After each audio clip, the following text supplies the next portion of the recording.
చెప్పారు, అందరూ మాట్లాడుతున్నారు కాబట్టి మీ అధినాయకత్వం దృష్టి పెడుతుందేమో చూద్దాం. ఈ అంశం పక్కన పెడితే అరెస్ట్ల అంశం దానికి వద్దాం. ఈ 6 నెలల్లో ఇప్పుడు మళ్ళీ నెక్స్ట్ సిఐడి మాజీ చీఫ్ సంజయ్ గారు అంటున్నారు, ఆయనకి ఇప్పుడు మళ్ళీ బెయిల్ తెచ్చుకోవడానికి ఎన్ని రోజులు టైం ఇస్తారు? అంటే ఇక్కడ ఒక అంశం ఉందండి. సిద్ధాంత ప్రకారం ఏదైతే చట్టాల ప్రకారం నడుచుకునేటువంటి ప్రభుత్వాలు కొంత అరెస్టులు చేయటం కానీ కొన్ని మౌలికమైనటువంటి విషయాల్లో లేట్ అవ్వచ్చు. కానీ ఫ్రీ ఫిక్స్ గా వాళ్ళు చేసినటువంటి విషయాలు ఏంటనేది మేము న్యాయస్థానాలకు సమర్పిస్తున్నాం. మీరు చూడండి, సోషల్ మీడియా ఇష్యూలో కావచ్చు, దాదాపు 60-70 మంది మీద చర్యలు తీసుకున్నారు. వాళ్ళ మీద వాళ్ళకి వాస్తవంగా 41 నోటీసులు. నేను అడిగిన ప్రశ్న అది కాదు.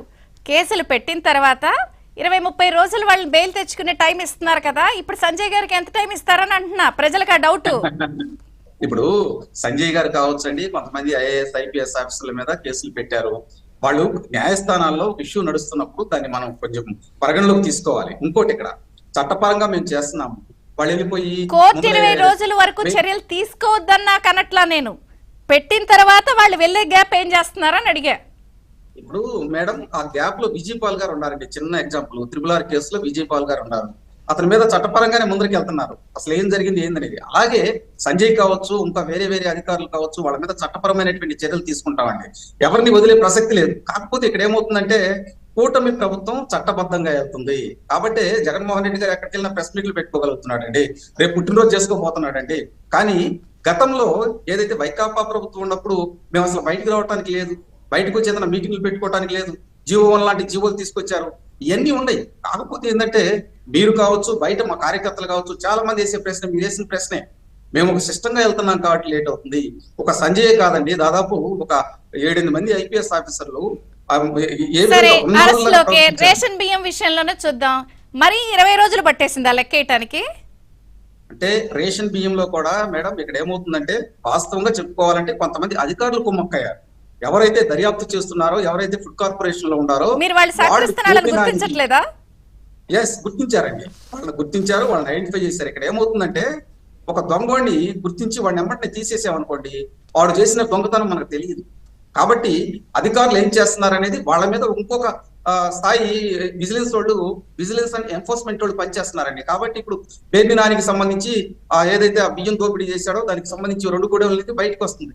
నిన్న నాదెండ్ల మనోహర్ గారు మాట్లాడుతూ కూడా ఏమన్నారు, మేము కాకినాడ పోర్టులో కావచ్చు, అదేవిధంగా నిన్న జరిగినటువంటి గోదావరి విషయంలో కావచ్చు, క్రియాశీలకమైనటువంటి కొన్ని విషయాలు మా దగ్గరికి వచ్చినాయి. మేము దీని మీద క్రిమినల్ కేసులు పెడుతున్నాం, పీడీ యాక్టులు పెడుతున్నాము.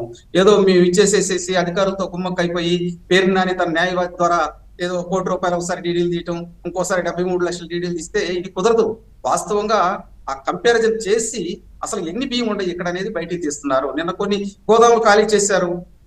ఏదైతే మచిలీపట్నంలో ఉన్నటువంటి ఏఎంసీ కొన్ని పంపించారు. ఖచ్చితంగా వాళ్ళకి లుకౌట్ నోటీసులు ఇచ్చారు. మేము చేయాల్సినవన్నీ చేసుకొస్తున్నాం. ఇప్పటికే జయసుధ గారు ఇల్లు పారిపోయారు. పేరు దాని బయటకు వచ్చి గొప్ప గొప్ప శుద్ధపూస మాటలు చెబుతా ఉంటారండి, నేను బ్రహ్మాండం అయిందని. ఏది ఇప్పుడు బయటకు వచ్చి మాట్లాడలేడే? ఇక్కడ ప్రజలు అన్ని గమనిస్తున్నారు. మేము ఏమంటామంటే, ఇప్పుడు రాజకీయ కక్షపూరితంతో వెళ్తున్నారు, ఏదైనా చేస్తే అని చెప్పి వాళ్ళు గగ్గోలు పెడుతూ ఉన్నారు. కానీ మేము రాజకీయ 6 నెలల్లో నిజంగా ప్రజలు ఏమనుకున్నారో తెలుసా? అమ్మయ్య, నిన్ను కూడా ఒక ప్యానలిస్ట్ అన్నారు, మేము హాయిగా నిద్రపోతున్నాం, శాంతి భద్రతల గతంలో లాగా ఎప్పుడు ఎవరు అరెస్ట్ చేస్తారో ఇలాంటి ఇష్యూస్ మేము ఫేస్ చేయటం లేదు, నిజంగా చక్కగా బాగుంది, పెట్టుబడుల కోసం ప్రయత్నిస్తున్నారు, లేకపోతే అమరావతి పోలవరంలో ఈ ఫిక్స్డ్ టైం బౌండ్ పెట్టుకుని వెళ్తున్నారు, గతానికి దీనికి కనిపిస్తుంది, కలెక్టర్ల సదస్సులో చాలా బాగుంది, ఇవన్నీ కనిపిస్తున్నా కూడా ఇంత అందరినీ చేసిన వాళ్ళు నేరస్తులు కానీ నేరస్తులు సహకరిస్తున్న వాళ్ళ విషయంలో కానీ ఆ 0.001% ఎందుకట్ట చేస్తున్నారు? అది చాలు కదా, రేపొద్దున వాళ్ళు మీకు ఛాలెంజ్ చేస్తున్నారు కదా. నేను ఒక ప్రశ్న అడుగుతానండి. ఒక వ్యవస్థలో ఇప్పుడు మా ఛానలే ఉంది, నేను పనిచేస్తున్నానా లేదా, ఫీడ్బ్యాక్ ఛానల్స్ చాలా ఉంటాయి. మీ ఫీడ్బ్యాక్ ఛానల్స్ ఏమైనా మూసుకుపోయాయా? ఇక్కడ విజయ్ చంద్ర గారు మీకంటూ ఒక వ్యవస్థ ఫీడ్బ్యాక్ ఛానల్స్ ఉంటాయి కదా, ప్రతి అంశంలో మీ ఫీడ్బ్యాక్ ఛానల్స్ ఏమయ్యాయి? కళ్ళకు గంతలు కట్టుకున్నాయా? ఏమండి, విజయ్ చంద్ర గారు ఫీడ్బ్యాక్ ఛానల్స్ ఉంటాయి, విజిలెన్స్ రిపోర్ట్లు ఇస్తా ఉంటారు, సిఐడి వాళ్ళ దర్యాప్తులు చేసినటువంటి అంశాలు ఇస్తా ఉంటారు. ఇక్కడ ఏమవుతుందంటే, గత ప్రభుత్వంలో ఎక్కడ ఏమి ఇష్యూ జరిగినా కానీ చూడండి, ల్యాండ్ ఇష్యూలు కావచ్చు, మైన్ ఇష్యూలు కావచ్చు, వైన్ ఇష్యూలు కావచ్చు, ఇప్పుడు రైస్ మాఫియా కావచ్చు, ఇవన్నీ బయటికి తీయబట్టే కదండి. వీటి మీద కొంత వర్క్ చేయబట్టే కదా ఈ బయటకు వస్తుంది. మేము వర్క్ చేయకుండా ఉంటే అసలు ఈ బయటికే రావు కదా. ఆ 2 గోదాముల్లో ఉన్నటువంటి సరుకు 4023 క్వింటాలు ఒకటి, తర్వాత ఒక 3,000 ఆంధ్రజ్యోతి బస్తాలు 250 అన్నాక మళ్ళీ అవునండి. లెక్కేశారు అంటే యా, అప్పటి అంటే- వరకు అధికారులు ఎందుకు చేయలేదు, లేకపోతే ప్రతిదానికి పౌర సరఫరాల శాఖ మంత్రి వెళ్ళిపోవాలా? విజయ్ చంద్రిక్ గారు ఇక్కడ ఏమవుతుందంటే కొంతమంది అధికారులు మొన్నటిదాకా వాళ్ళతో మమేకమయ్యి వాళ్ళ దగ్గర నుంచి డబ్బులు తీసుకోవటం, వాళ్ళ దగ్గర నుంచి లంచాలకు అలవాటు పడినటువంటి వ్యక్తులు ముందలే ఇన్ఫర్మేషన్ ఇస్తున్నారు. కాబట్టి మేము సక్రమంగా దర్యాప్తు చేయబట్టే కదండి వాళ్ళ మీద లుక్అవుట్ నోటీసులు ఇచ్చాము. అదే విధంగా కాదయా నువ్వు 1,73,00,000 ఏ విధంగా కడతావు, ఖచ్చితంగా దీని మీద వాళ్ళ క్రిమినల్ చర్యలు వ్యవహారం ఎలా ఉంది? తీసుకుంటామంటే- డబ్బులు ఇచ్చి డీడీలు ఇస్తే కట్టేశాం కదా, ఇంకేంటి అంటే- అంటున్నారు కదా. నేను చెప్పేది అదే విజయ్ చంద్రిక్ గారు, వాళ్ళు చేసేటువంటి విధానాలను మేము ప్రజలకు తెలియచేయాలి. ఇక్కడ కోర్టుల్లో శిక్షలు పడతాయి, ప్రజలకు చెప్పాలి ఇదిగో ఈ విధంగా చేశారని చెప్పి. కాబట్టి ఎన్ని బయటకు వస్తున్నాయి. నేను చూడండి స్టెల్లా నౌకలో దాదాపు 1,350 టన్నులు బియ్యం అక్కడ ఉన్నాయి థర్డ్ ర్యాక్ లో. దాన్ని అక్కడ వెళ్ళి కలెక్టర్ సీజ్ చేశారు, బయటికి తీసుకొచ్చారు. ఈ అంశం కోర్టులోకి వెళ్తే అసలు ఈ బియ్యం సరఫరా చేయడానికి ఏమైనా అనుమతులు ఉన్నాయని గౌరవ హైకోర్టు ప్రశ్నించింది. దీంతో పాటు ఈ బియ్యం సరఫరాని ఇక్కడి నుంచి ఎక్స్పోర్ట్ ఆపేసేటువంటి అధికారం రాష్ట్ర ప్రభుత్వానికి ఉందా అని చెప్పి క్వశ్చన్ చేశారు. అవును, అధికారాలు ఏమిటి అని. దీని మీద వివరణ కోరుతున్నారు.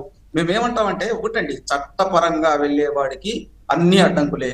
చట్టం లేదు, న్యాయం లేదు, ధర్మం లేదనే వాడికి ఏముండదండి. ఇప్పుడు విలన్కి హీరోకి తేడా ఉండిద్దండి. విలను సినిమా మొత్తం చివరిదాకా చేస్తాడు, హీరో చివరిలో కొట్టేస్తాడు.